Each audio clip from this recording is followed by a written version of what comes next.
요즘 주변에서 경기 침체가 온다는 소리를 종종 들을 수 있습니다. 사실 저는요, 오래전부터 세계 여행을 하면서 국가가 파산한 것도 봤고요. 또 제 친구들의 국가가 파산한 이야기를 들어오면서 레바논이나 베네수엘라 친구들이 인플레이션이 너무 심해져서 자신의 국가에서 더 이상 집도 못 팔고 돈도 못 빼는 상황을 옆에서 봤었어요. 그리고 제가 우크라이나 난민들을 위해서 집을 8개월 정도 내어준 적이 있었는데, 그때도 국가가 파산한 이야기를 들으면서 마음이 진짜 너무 아프더라고요. 그러면서 자연스럽게 국가 파산과 인플레이션의 심각성에 대해서 주의를 하고 있었습니다.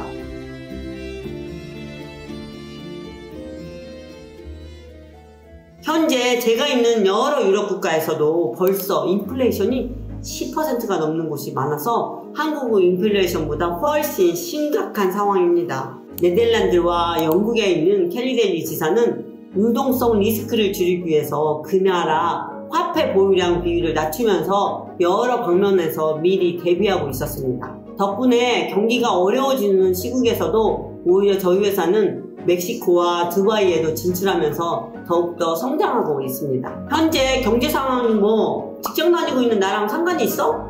하실 수도 있는데요, 아주 관련이 있습니다. 기업뿐만 아니라 중소기업, 소상공인, 개인 모두에게 아주 큰 영향을 끼칠 것이라고 생각합니다. 그래서 오늘은 이런 고물가, 고금리, 고환율 상황에서 저는 사업가의 관점에서 어떤 점을 주의하고 또 개인적으로는 무엇을 주의해야 한다고 생각하는지, 그리고 왜 저희 회사는 이런 시국에서도 오히려 회사를 좀 더 확장하고 성장할 수 있는지 말씀 한번 드려보겠습니다.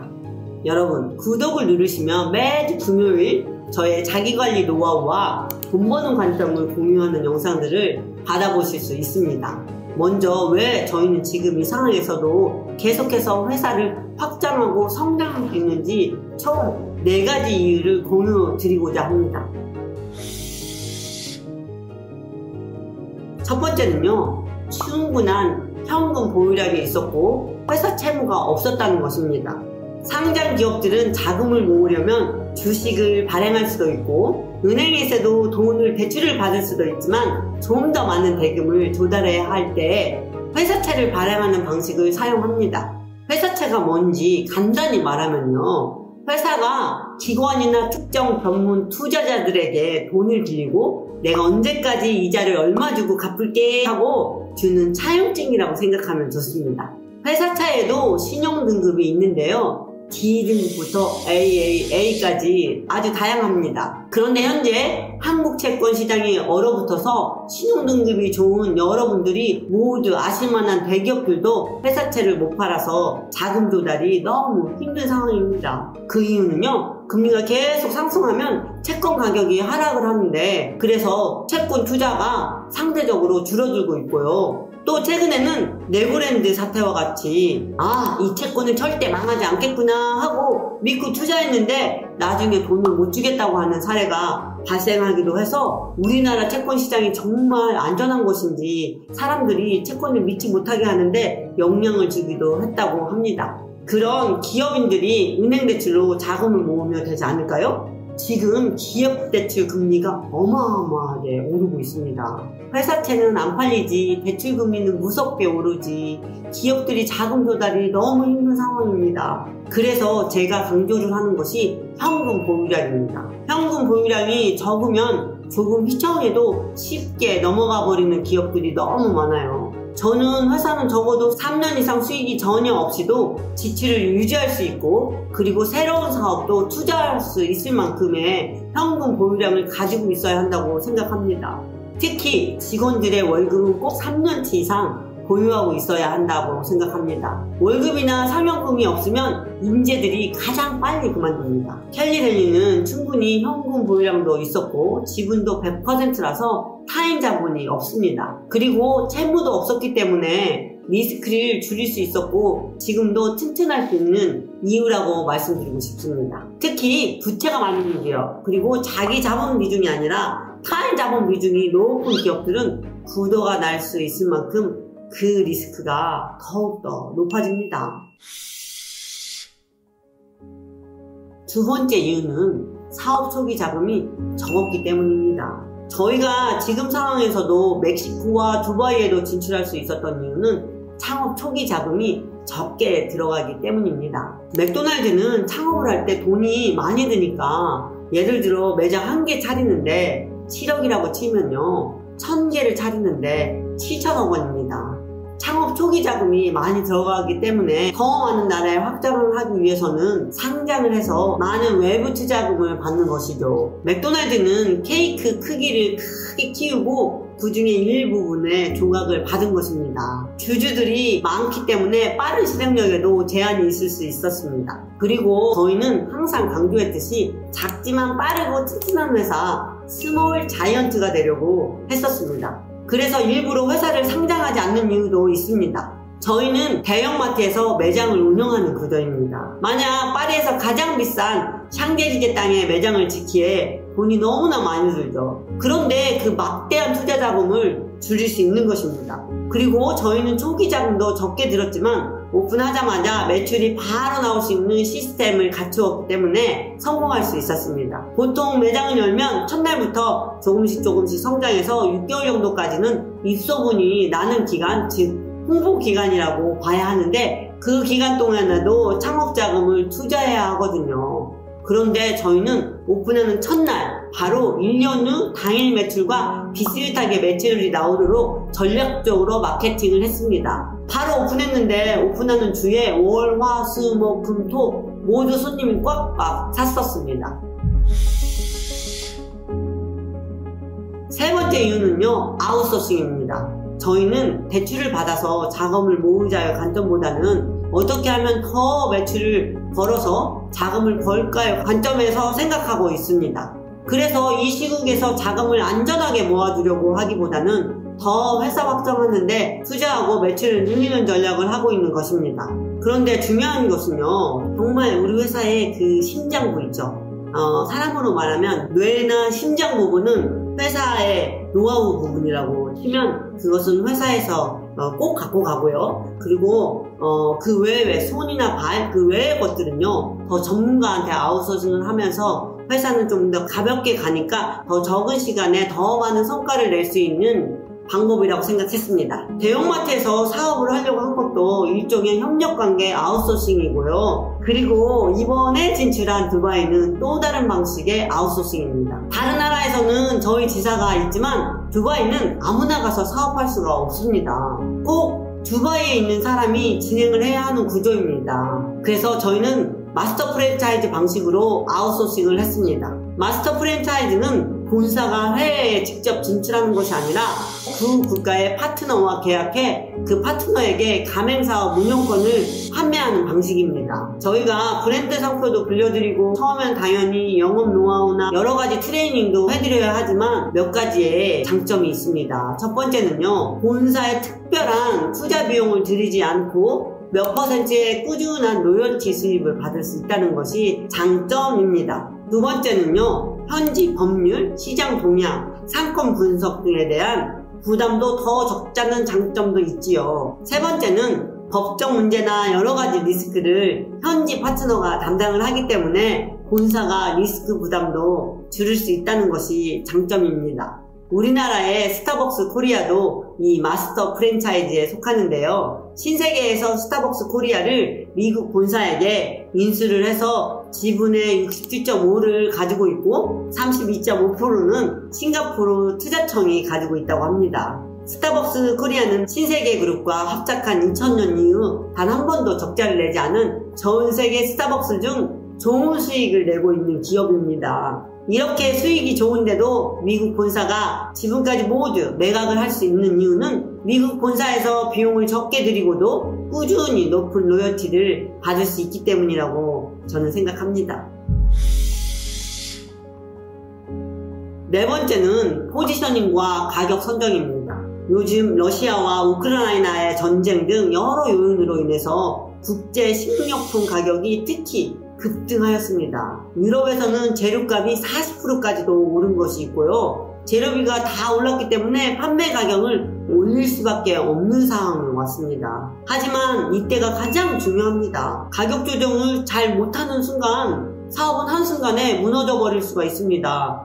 Everything is pricing입니다. 모든 것이 가격에서 결정된다고 저는 생각합니다. 또 가격을 너무 올리면 다른 업체들과 경쟁을 못하니까 올리고 싶어도 가격을 너무 많이 못 올립니다. 예를 들어 영국 인플레이션이 10%이니까 재료는 인플레이션에 맞게 가격을 올리겠습니다. 어떤 메뉴는 밀가루 값이 비싸져서 올려야 하고 어떤 메뉴는 재료 값이 안 올랐으니까 안 올리고 저희는 이렇게 계산하지는 않습니다. 이렇게 가격 조정하는 것이 가장 사업을 못 하시는 것입니다. 사실 성공하는 기업이 제품보다도 진짜 중요한 것은 가격 대비의 제품, 가격 대비의 가치와 서비스입니다. 예를 들어서요, 코스트코나 다이소가 제품 퀄리티가 너무나 월등해서 잘 되는 것이 아니잖아요. 가격 대비 제품, 서비스가 중요한 것이죠. 가장 중요한 첫 번째가 타겟에 맞는 가격 조정입니다. 어떤 것이 시그니처 상품인지 어떤 것이 로스 리더 상품, 즉 미끼 상품인지 잘 분류를 해야 합니다. 여러분께서 헷갈리실 수 있는 게 미끼 상품이 시그니처 상품은 아닙니다. 시그니처 상품은 회사에 돈을 벌어오는 대표 상품이라고 생각하고요. 로스 리더, 즉 미끼 상품은요, 어떤 특정 상품의 가격을 낮춰서 소비자를 유인하는 마케팅 전략입니다. 미끼 상품은요, 보통 수익 증대가 목적이 아니라 이것으로 유인이 되게 하고 또 다른 소비를 이끌어내게 하는 상품입니다. 낚시를 할 때 물고기를 잡게 하기 위해 사용하는 미끼 있죠. 미끼와 같은 역할이죠. 예를 들어 코스트코에서 가장 대표적인 미끼 상품이 바로 핫도그 탄산음료 세트입니다. 1985년대 이래로 37년 동안이나 영원히 1달러 50센트를 유지하고 있습니다. 한 원은요 2,000원밖에 아닙니다. 원래 인플레이션을 적용하면 4달러 11센트, 대략 6,000원 정도가 돼야 하는 이 가격은 일부러 2,000원으로 유지하고 있는 것입니다. 그렇다면요, 코스트코의 시그니처 상품은 뭐가 있을까요? 코스트코에서 미끼 상품들도 물론 잘 팔립니다. 하지만 돈을 버는 목적은 아니라고 말씀드렸죠? 그 시그니처 상품은 많이 팔고도 돈도 벌어오는 상품이라고 저는 생각합니다. 코스트코 시그니처 상품은요, 가장 잘 팔린다는 커클랜드 시그니처 베스트 티슈인 것 같습니다. 이 제품도 저렴하게 판매하지만 싸게 팔고도 돈을 많이 벌어오는 제품이니까요. 코스트코는 이 휴지만 연간 10억 개 이상을 판매하여 이 제품에서만 4억 달러, 한 원으로는요 5천억 원 이상을 벌어들이고 있습니다. 이처럼 코스트코 자체 개발 상품인 커클랜드 브랜드의 여러 생필품도 코스트코에 상당한 수익을 벌어다주고 있고요. 또 코스트코의 membership 연회비도 시그니처 상품 중 하나라고 볼 수 있습니다. 코스트코 멤버십의 연회비 매출은 2021년 회계연도 기준 매출 중 2%를 차지하지만 실제로 영업이익의 비중은 약 58%가 차지한다고 합니다.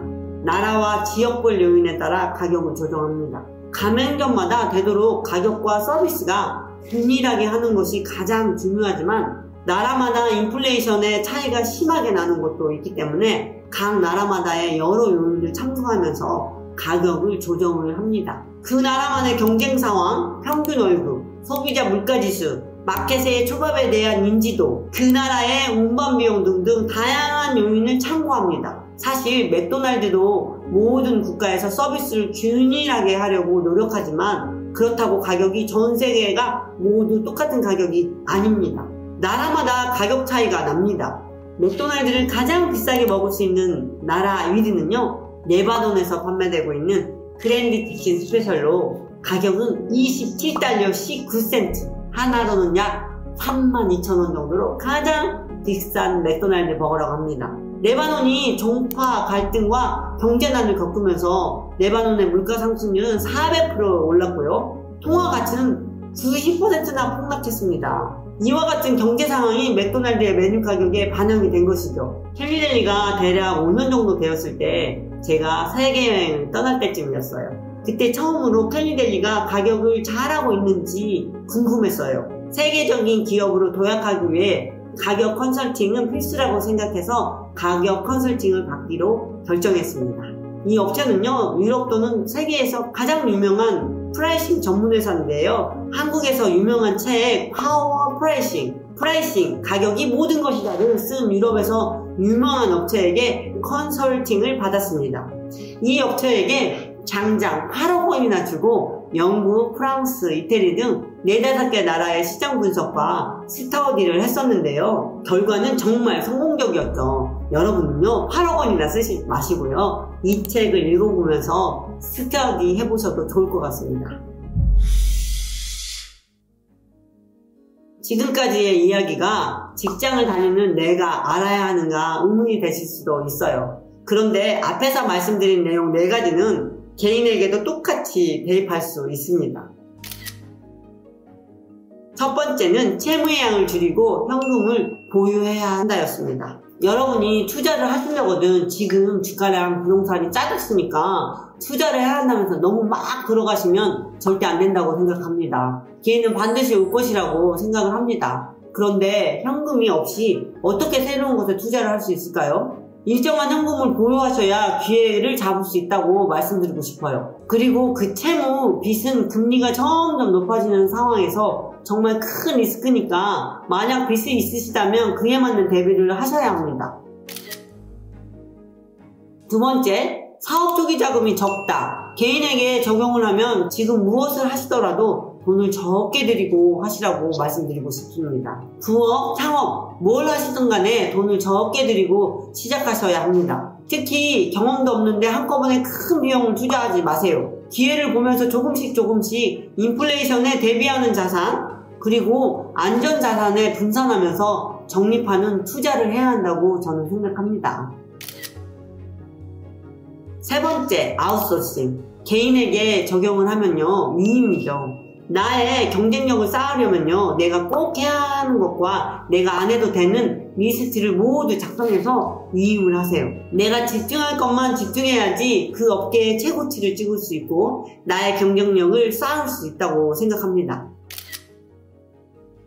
네 번째, 포지셔닝과 가격 선정입니다. 내 포지셔닝이 어디 있는지 알고 대체될 수 없는 나의 경쟁력을 쌓으세요. 내 성향은 무엇인지, 나의 감정과 단점은 무엇인지, 내가 가려고 하는 방향성은 어디인지, 미래에 내가 원하는 포지셔닝은 대체될 수 있는 시장인지, 상향 산업인지, 하향 산업인지, 그리고 이 포지셔닝에서 내가 어떤 능력을 제공해야 얼마만큼의 수입을 올릴 수 있는지 고민해 보시길 바랍니다. 내년 또는 그 몇 년 뒤에 경기 침체가 올 것이라는 것을 많은 경기 지표들을 통해 알 수 있습니다. 만약 지금 당장 안 오더라도 앞으로 인플레이션은 계속해서 있을 것이고요. 경기 침체는 언젠가는 올 것이라는 것을 알고 미리 대비하셔야 한다고 생각합니다. 현재 기업들이 모든 방면에서 어려워지는 상황이라서 고용 침체로 이어질 가능성이 있습니다.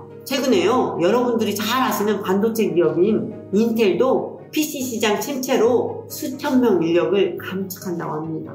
한국의 취업 사이트 사람인에서 한국 기업 384개사를 대상으로 구조조정 1순위 직원 유형을 설문조사를 했다고 하는데요. 구조조정 1위부터 5위까지 무엇이 있는지 보겠습니다. 5위가 실적이 부족한 부서의 직원이라고 합니다. 4위가 인사고가가 낮은 직원, 3위가 고연봉을 받고 있는 직원, 2위는 개인 실적이 부진한 직원, 1위는요 근무 태도가 불성실한 직원이라고 합니다. 여기서 왜 3위가 고연봉을 받고 있는 직원일까요?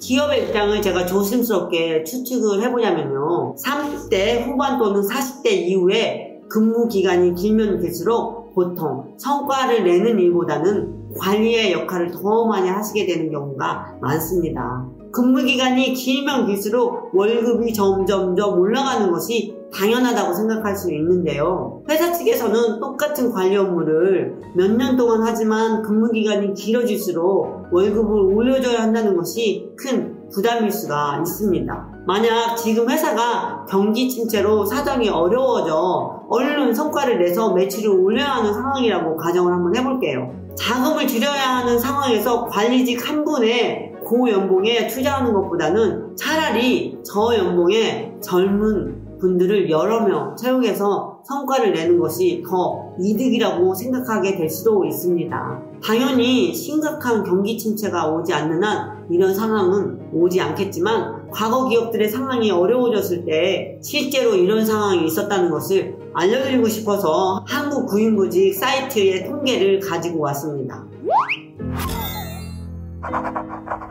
회사에서 나만의 경쟁력을 쌓으려면 어떻게 해야 할까요? 저는요, 내가 안 해도 될 일을 지속적으로 유임하고요, 지속해서 새로운 것을 배워야 한다고 생각합니다. 회사에서 내가 지금 하는 어떤 일이라도 저는 유임이 가능하다고 생각합니다. 내가 300만원 받아서 하면 될 똑같은 단순 업무를 몇 년 동안이나 계속 하게 된다면 결국 나는 도태될 수밖에 없거든요. 항상 회사 측에 소통하시면서 이거 위임하고 다른 일을 하겠다고 설득해 보시고, 팀 스피릿을 가지고 새로운 사업을 시도한다거나 새로운 것을 추진하는 통찰력을 기르는 것이 가장 좋습니다.